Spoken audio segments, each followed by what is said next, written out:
नमस्कार दोस्तों, मैं हूं प्रखर शर्मा, आपका लीगल कंसल्टेंट, और स्वागत करता हूं आपके अपने यूट्यूब चैनल ई कंसल्टेंसी में, जहां पर आपको मिलती है NGOs, business registrations, government affiliations and जो गवर्नमेंट स्कीम्स होती हैं उसके बारे में जानकारी।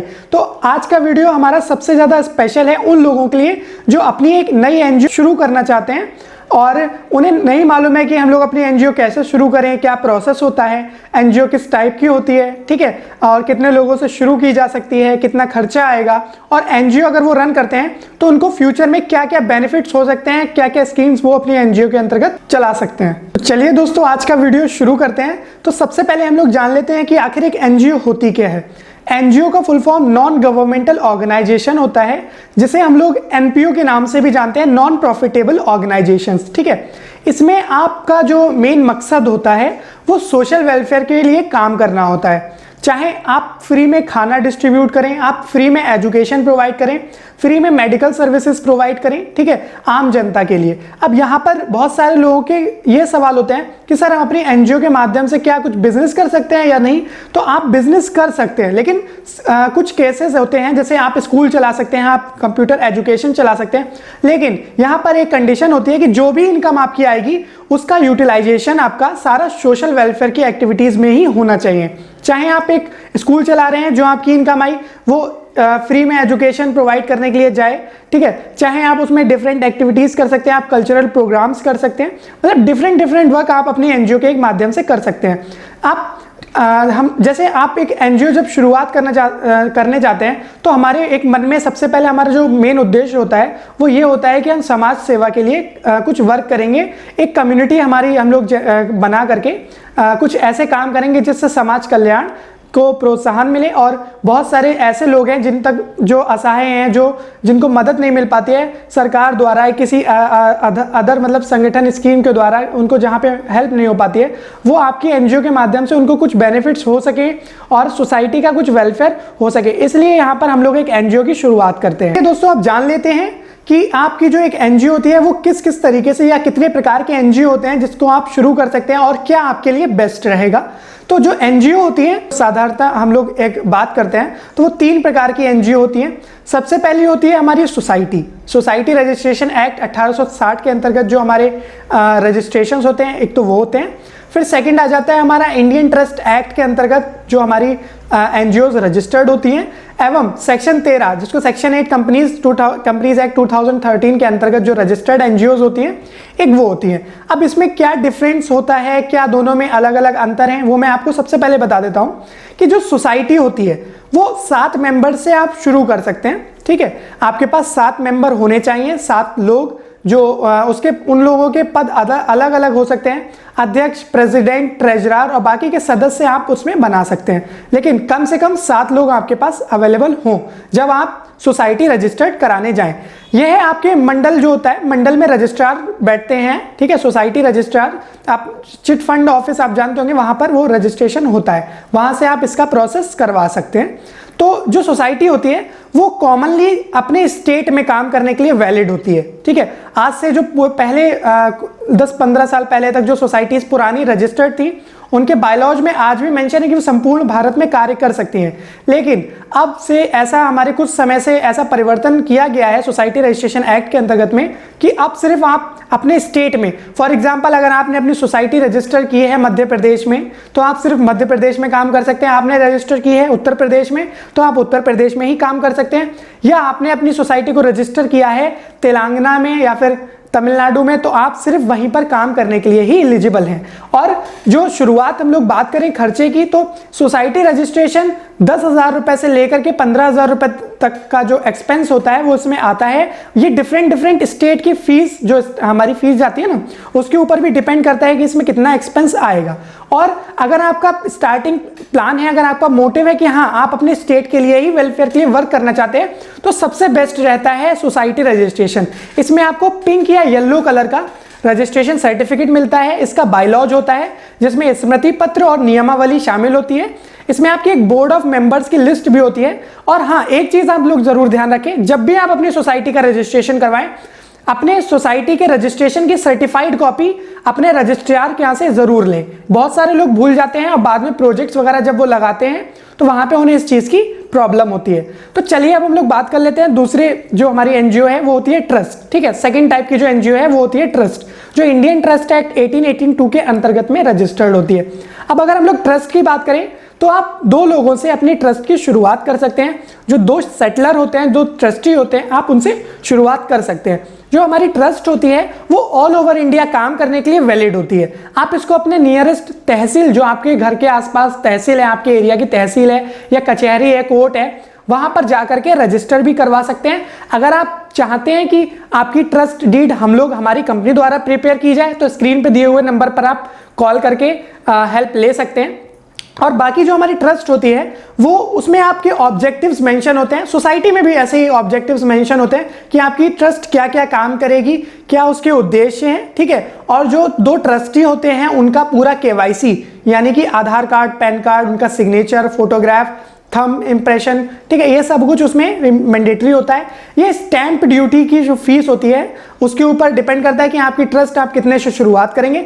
आप अपनी ट्रस्ट को 5,000 रुपए से लेकर 50,000 रुपए तक स्टार्ट कर सकते हैं। अगर आपका बजट कम है तो आप 5,000 से स्टैंप ड्यूटी जो आती है वो फीस पे करके, और बाकी जो कंसल्टेंसी फी है, ट्रस्ट डीड की, एडवोकेट फीस, जो भी लीगल फीस है, वो आप पे करके अपने नियरेस्ट तहसील में उसका भी रजिस्ट्रेशन करवा सकते हैं। ट्रस्ट रजिस्ट्रेशन करवाने का आपको एक बहुत बड़ा फायदा ये होता है कि आप अपने ट्रस्ट के अंतर्गत में पूरे भारत में काम करने के लिए एलिजिबल हो जाते हैं। ठीक है, तो अगर आपके पास लोग सिर्फ 2 हैं, 2 या 3 हैं, आपके पास 7 लोग नहीं हो पा रहे हैं, तो आप अपनी एक ट्रस्ट की शुरुआत कर सकते हैं। और अब हम लोग बात कर लेते हैं जो हमारा तीसरा एनजीओ का टाइप है, सेक्शन 8 या सेक्शन 13 कंपनी, जो हम लोग आजकल सुनते हैं और बहुत ज़्यादा ये बहुत ज़्यादा प्रचलन में भी चल रहा है। बहुत सारे लोग इसके बारे में हम लोगों से भी बहुत सारे क्वेश्चंस पूछते हैं कि सर सेक्शन 8 कंपनी के बारे में बताइए। तो अभी मैं आपको इसके बारे में थोड़ी डिटेल देने की कोशिश करूंगा। तो जो सेक्शन 8 कंपनी होती है, आप कह सकते हैं ये प्राइवेट लिमिटेड कंपनी और एक एनजीओ का काफ़ी अच्छा मिक्सचर होती है। आप इसके अंतर्गत एक स्कूल भी चला सकते हैं, कॉलेज भी चला सकते हैं, ट्रेनिंग इंस्टीट्यूशन भी चला सकते हैं। ठीक है, और आप कंपनी के जैसे आप प्रॉफिट वाली बात होती है ना, आप प्रॉफिट के लिए बिजनेस भी वहां पर कर सकते हैं। इसके लिए ये एलिजिबल होती है और ऑल ओवर इंडिया काम करने के लिए आपको इसमें परमिशन मिल जाती है। ठीक है, अगर आप काम करना चाहते हैं। और हाँ, बजट की अगर हम लोग बात करें तो जो सेक्शन 8 कंपनी होती है वो 25,000 से लेकर 50,000 रुपए तक उसका फॉर्मेशन कॉस्ट आ जाता है। दोस्तों, अगर आप सेक्शन 8 कंपनी शुरुआत करना चाहते हैं तो आप अगर जानकारी रखते हो एनजीओ सेक्टर के लिए तो अभी ये बेस्ट है। आप कह सकते हैं एक तरीके से ये एडवांस लेवल की एनजीओज हैं आज के समय में, क्योंकि सीएसआर भी मिलने में आसानी हो जाती है यहाँ पर, क्योंकि एक कॉर्पोरेट आपका आइडेंटिटी नंबर है यहाँ पर। ठीक है, उसके बाद जो हमारे बहुत सारे प्रोग्राम्स होते हैं, जैसे कॉलेजेस आप इसमें रन करना चाहते हैं, बहुत ही एक अच्छा आपको ऑप्शन मिलेगा। ठीक है, तो ऐसे ही आप इसमें अलग अलग डिफरेंट तरीके से आप अपनी एनजीओ इसमें रजिस्टर्ड कर सकते हैं। आपका बजट अगर कम है तो आप सोसाइटी से शुरू कर सकते हैं। आपका बजट अगर ठीक है तो आप सेक्शन 8 कंपनी की तरफ भी जा सकते हैं। तो चलिए अब हम लोग बात करें कि कितने लोग और कितने रुपए में आपकी एक एनजीओ की शुरुआत की जा सकती है। तो इनिशियली अगर हम लोग बात करें तो मैंने अभी आपको जैसा बताया कि एक ट्रस्ट के अंदर में आप 2 लोगों से अपनी एनजीओ की शुरुआत कर सकते हैं और 5,000 से लेकर के 10,000 रुपए तक में जो खर्चा आता है एक ट्रस्ट को रजिस्टर करने में, वो वहां पर एक आपका एक एक्सपेंस यहाँ पे पता चल जाएगा आपको।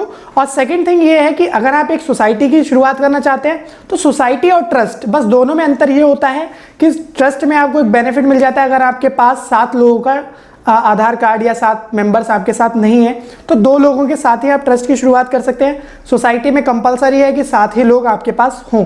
ठीक है, और खर्चा दोनों में हम लोग कहें तो बराबर का ही लग जाता है। 5,000 से 10,000 रुपए तक का एक्सपेंस इसमें आ जाता है। और आपके ऊपर भी ये डिपेंड करता है कि आप किस जगह से, किस लेवल से अपनी एनजीओ की शुरुआत करना चाहते हैं। आप एकदम नए हैं और अभी एनजीओ की सिर्फ रजिस्ट्रेशन के बारे में ही शुरू करना चाहते हैं तो आप ट्रस्ट की तरफ भी जा सकते हैं। आप अपने लोकल तहसील से ही इसको रजिस्टर करा सकते हैं, या आप सिर्फ अपने स्टेट के वेलफेयर के लिए काम करना चाहते हैं तो आप सोसाइटी से भी अपनी शुरुआत कर सकते हैं। चलिए अब हम लोग फाइनली बात कर लें कि आप अपनी एनजीओ के अंतर्गत क्या क्या कार्य कर सकते हैं, किन स्कीम्स को चला सकते हैं और सरकार से आपको फ्यूचर में कैसे मदद मिल सकती है, कैसे एनजीओ फंडिंग मिल सकती है।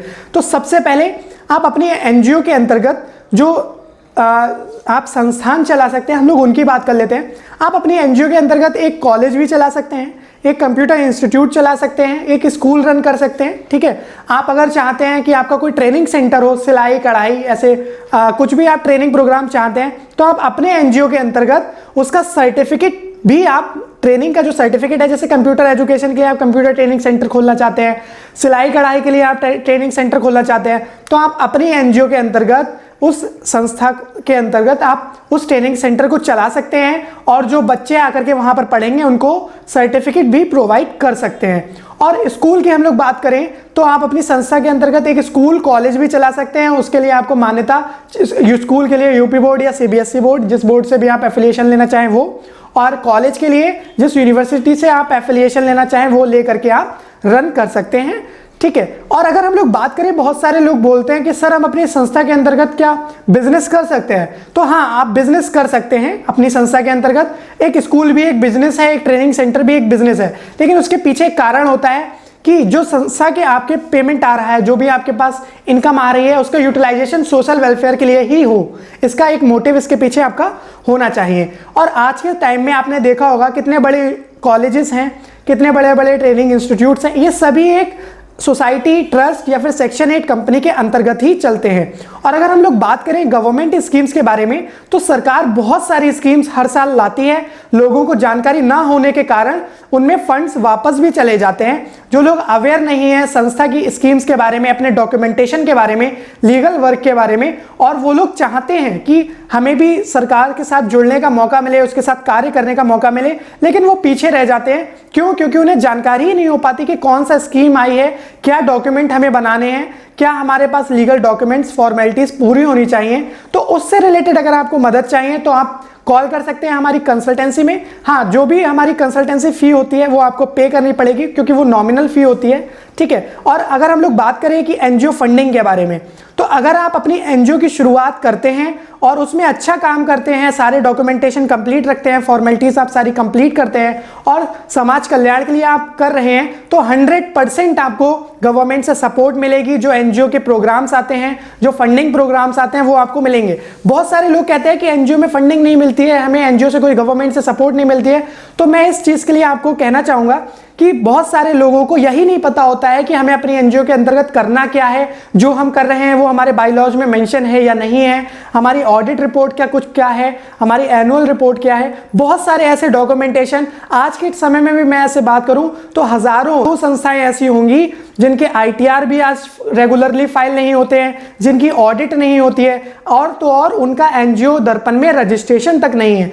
इसी कारण जो हमारे लीगल डॉक्यूमेंटेशन होता है, जो फॉर्मेलिटीज होती हैं, अगर आपकी वही पूरी नहीं है तो आप कैसे अप्रोच कर सकते हैं, चाहे वो कंपनी हो, चाहे वो गवर्नमेंट हो, आपकी एनजीओ को फंडिंग वो कैसे देगी जब आप ही पूरी तरह से उसके लिए कैपेबल नहीं है। तो सबसे पहले आपको ध्यान रखना है कि आप जब भी एक संस्था का शुरुआत करें, उसके लिए सारे जो भी आप वर्क कर रहे हैं उसका एक लीगल प्रोसीजर अपनाएं, उसके लिए फॉर्मेलिटीज जो भी आईटीआर है, ऑडिट है, ये सारी चीजें रेगुलरली मेंटेन रखें, एनजीओ दर्पण का रजिस्ट्रेशन करवाएं, अपनी वेबसाइट को मेंटेन रखें। ये सारी चीजों का आपको ध्यान रखना चाहिए जब आप एक संस्था की शुरुआत करते हैं और आप अपनी संस्था को जब आगे बढ़ाना चाहते हैं। तो बहुत सारे ऐसी एडवाइस की ज़रूरत होती है, सपोर्ट की ज़रूरत होती है। उसके लिए आप हमारी कंसल्टेंसी से संपर्क कर सकते हैं। आपकी स्क्रीन पर जो नंबर है आप उस पर कॉल करके आप अपनी संस्था को आगे कैसे बढ़ाएंगे और आप अपनी संस्था में गवर्नमेंट फंडिंग कैसे लेंगे, उसके लिए कॉल करके हमारे एक्सपर्ट से सलाह ले सकते हैं। अगर आपको आज का वीडियो अच्छा लगा हो तो इस वीडियो को लाइक करना बिल्कुल भी ना भूलिएगा। चैनल को सब्सक्राइब कर लीजिए ताकि आप तक ऐसे ही लेटेस्ट इंफॉर्मेशन, जानकारी पहुंचती रहे।